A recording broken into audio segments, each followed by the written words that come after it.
कैरवान शहर में चंद घंटे। कैरवान ट्यूनिस शहर से 2 घंटे की ड्राइव पर वाक़ है।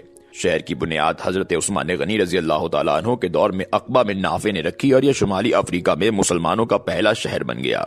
इस मुकाम का इंतखाब सहाबी रसूल हजरत अबू ज़ुमान अल-बाउली रजी अल्लाह तआला अन्हु ने किया था। आप 654 ईस्वी में यहाँ तशरीफ लाए और बर्बर कबाइल को दावत इस्लाम दी। ये इलाका मैदानी, गर्म और खुश्क था। लोगों ने आपसे पानी की कमी का शिकवा किया। आपने अपने असा से एक जगह की निशानदेही फरमाई। खुदाई हुई और वहाँ पानी का चश्मा फूट पड़ा। मुकामी लोगों का दावा है ये पानी मक्का मुकरमा के जमजम के चश्मे से यहाँ आता है। अबू ज़मान को नबी अकरम सल्लल्लाहु अलैहि वसल्लम की रेशे मुबारक तराशने की सादत भी हासिल हुई थी। आपके पास रसूलुल्लाह सल्लल्लाहु अलैहि वसल्लम के मुँह मुबारक भी थे। आपके इंतकाल पर वो मुँह मुबारक आपके कफन में रख दिए गए। आपने बहरहाल अपनी उम्र अजीज इस गर्म और खुश्क मैदान में गुजार दी थी। आपके विसाल के बाद ज़ायरीन ने मिज़ार के गिर्द इंतहाई वसी और खूबसूरत इमारत तामीर कर दी। लोग आपको सैयदी साहब के नाम से याद करते हैं, आपसे इंतहाई अकीदत रखते हैं। ट्यूनिस में 12 रबीउल अव्वल जश्न मौलूद के नाम से मनाया जाता है। ये ट्यूनिस का सबसे बड़ा मजहबी और सकाफती त्यौहार होता है और इसकी अहम तरीन तकरीब कैरवान में सैयदी साहब के मिज़ार पर होती है। लोग उनके मिज़ार के गिर्द 7 फेरे तक लगाते हैं। यो जाहिर है बिदअत है। सैयदी साहब का मिज़ार बर्बरी और ट्यूनिसी फन तामीर का अजीम शाहकार है। ये फन तामीर शाम से ट्यूनिस, ट्यूनिस से मराको और मराको से स्पेन गया और इसने तामीरात की दुनिया पर हैरान कुन असरात छोड़े। मुझे अल्लाह ताला ने शाम, मराको और स्पेन जाने की बार बार तौफीक दी, लिहाजा मैं इस तर्ज तामीर से अच्छी तरह वाकिफ हूँ। मराको के ज्यादातर घर इसी तर्ज पर तामीर होते हैं और ये रियाद कहलाते हैं। सैयदी साहब का मिज़ार भी रियाद है। बैरूनी दीवारें पुरानी ईंटों से बनी हैं और इनकी मुख्तलिफ लेयर्स के दरमियान मट्टी की मोटी तय है। दीवारों पर नीले और सफेद रंग के मोज़ेक हैं और खत्ते कूफी से आयात तहरीर है। दीवारों और छतों पर बर्बर रिवायात की झलक भी दिखाई देती है। सैयदी साहब से जरा से फासले पर मस्जिद अक़बा मौजूद है। ये मस्जिद अक़बा बिन नाफे ने बनवाई और यह शुमाली अफ्रीका में पहली मस्जिद थी। मस्जिद के सतून, बाज़नतीनी महलात और इबादत गाहें गिरा कर कैरवान लाए गए। इन्हें कतारों में खड़ा कर दिया गया। इन पर छतें डाली गईं और यूं मस्जिद मुकम्मल हो गई। ये दुनिया की वाहिद मस्जिद है जिसके तमाम सतून हियत, रंग और साइज में मुख्तलिफ हैं। ये मस्जिद से पहले कलीसाओं और देवी देवताओं के मंदिरों की सपोर्ट होते थे। सतूनों के साइज मुख्तलिफ हैं, लिहाजा इन्हें बराबर करने के लिए इनके ऊपर लकड़ी के तख्ते और तने लगा दिए गए। बरामदे बाज़नतीनी स्टाइल में बनाए गए और ये दूर से आया सूफिया के बरामदों के भाई दिखाई देते हैं। मस्जिद का मिंबर दुनिया का कदीम तरीन इस्लामी मिंबर है। ये 1400 साल से अल्लाह का नामा बनकर यहाँ बैठा है। सहन वसी और खूबसूरत है। चारों इतराफ हुजरे हैं। इन हुजरों में 7वीं और 8वीं ईस्वी में मदरसा कायम था और यहाँ मुसाफिर भी ठहरते थे। सहन के फर्श पर सफेद मार्बल लगा हुआ है। मार्बल तालाब की तरह थोड़ा थोड़ा झुककर सेंटर के एक नुक्ते पर इकट्ठा हो जाता है। सहन के वस्त में पानी जमा करने के लिए एक दिलचस्प निजाम बनाया गया। कैरवान में कुदरती पानी ना होने के बराबर था, लिहाजा मस्जिद के मेमारों ने सहन में ज़ेरे ज़मीन तालाब बनाया। बारिश का पानी इकट्ठा करना शुरू किया, उसे फिल्टर करने का सिस्टम इजाद किया और फिर कुएं के डोलों के जरिए पानी तालाब से बाहर लाकर नमाजियों के लिए वुजू का बंदोबस्त कर दिया। मस्जिद का मीनार शामी मीनारों की तरह चौकोर और नुकीला है और ये माजी में शहर के लिए वॉच टावर का काम भी करता था। ये भी बाज़नतीनी इमारतों के पत्थरों से बनाया गया। पत्थरों पर कदीम तहरीरें तक दिखाई देती हैं। मस्जिद के बैरूनी गेट और दीवारें खूबसूरत और पुरहैबत हैं। ये चंद सेकंड में देखने वालों के दिलों में उतर जाती हैं। कैरवान का मदीना छोटा लेकिन खूबसूरत है। हमें वहाँ एक कदीम कुआं देखने का इत्तफाक हुआ।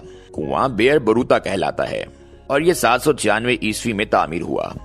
ये एक पथरीली इमारत में है, आज भी वर्किंग कंडीशन में है और इससे ऊंट के जरिए पानी निकाला जाता है। लोग इस पानी को भी आबे शिफा समझते हैं और उनका दावा है आप अगर एक बार ये पानी पी लें तो आप दोबारा कैरवान जरूर आते हैं। मैंने एक घूंट पानी पीकर मुस्तकबिल में कैरवान में एक रात गुजारने की बुकिंग करा ली। कैरवान में भी सैयदी बोसईद की तरह सफेद और नीला रंग हावी है। घरों की दीवारें सफेद और खिड़कियां नीली हैं और ये सहराई हवा के साथ बहुत खूबसूरत दिखाई देती है। कैरवान माजी में आज के मुकाबले में ज्यादा गर्म और खुश्क होता था। ज़ेरे जमीन पानी बहुत नीचे था। चुनाचे मुसलमानों ने पानी की कमी दूर करने और ज़ेरे जमीन पानी का लेवल बढ़ाने के लिए एक दिलचस्प तकनीक इस्तेमाल की। उन्होंने शहर से दूर पहाड़ों के दामन में पानी के दर्जनों चैनल बनाए। ये बारिश और नदियों का पानी इन चैनल्स के जरिए कैरवान ले आए, लेकिन क्योंकि शहर का दर्जा हरारत ज्यादा होता था और पानी चंद दिन में बुखारात बनकर उड़ जाता था, मुसलमानों ने इसका भी एक दिलचस्प हल निकाला। उन्होंने शहर के साथ बड़े बड़े 40 तालाब बना दिए। बारिश और नदियों का पानी इन तालाबों में जमा होने लगा इस जमाशुदा पानी से शहर का वाटर लेवल भी बुलंद हो गया और शहर के लिए हर मौसम में पानी भी दस्तयाब होने लगा। पानी का ये सिस्टम नूरिया कहलाता है और मुसलमान ये शाम से कैरवान लेकर आए थे। ये तालाब वक्त बुर्द हो चुके हैं, लेकिन इनमें से 2 आज भी मौजूद हैं और इस वक्त आलमी विरसा हैं। हम वहाँ भी गए और ये तकनीक देखकर बड़ी देर तक कैरवान के मुसलमानों की तारीफ करते रहे। कैरवान का एक कमाल जामिअतुल जैतूना भी है। मुसलमानों ने 7वीं सदी में कैरवान में जैतून मस्जिद बनाई और इसमें कुरान, फिका और फलसफे की क्लासेस शुरू कर दी। ये क्लासेस शुरू में सिर्फ आला खानदान के बच्चों के लिए थी, लेकिन आहिस्ता आहिस्ता इनका दायरा फैलता चला गया और दरसगाह के दरवाजे हर अहल तालिब इल्म के लिए खुल गए। दुनिया के नामवर मौरिख और सोशल रिफॉर्मर इब्ने खुल्दून इसी यूनिवर्सिटी के तालिब इल्म और फिर मुअल्लिम थे। उनका बचपन और जवानी कैरवान शहर में गुजरी थी। ये बादजा मराको के शहर फास शिफ्ट हो गए, सुल्तान का कुर्ब हासिल किया और शाही खानदान के अतालिक हो गए। ये फास शहर की कदीम यूनिवर्सिटी अल करवीन में भी पढ़ाते रहे। उस्ताद ने फास शहर में ही अपनी मार्कतुल आरा किताब तारीख इब्ने खुल्दून लिखना शुरू की। मुझे फास में इब्ने खुल्दून के उस घर में चंद लम्हे गुजारने का इत्तफाक हुआ जहाँ उन्होंने मुकदमा तहरीर की थी।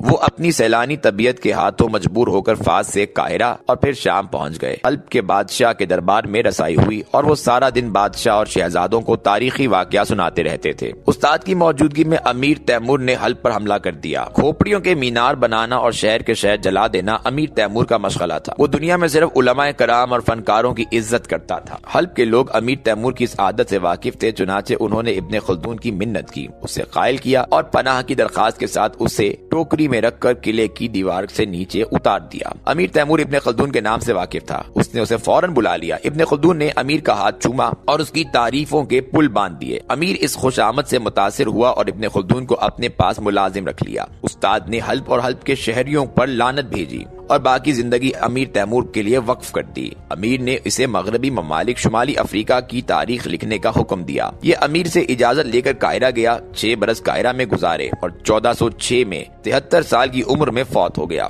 उसकी जिंदगी के आखिरी अयाम कसम पुरसी और जेलों में गुजरे, ताहम वो जैसे तैसे अपनी किताब का 6ठा हिस्सा मुकम्मल कर गया।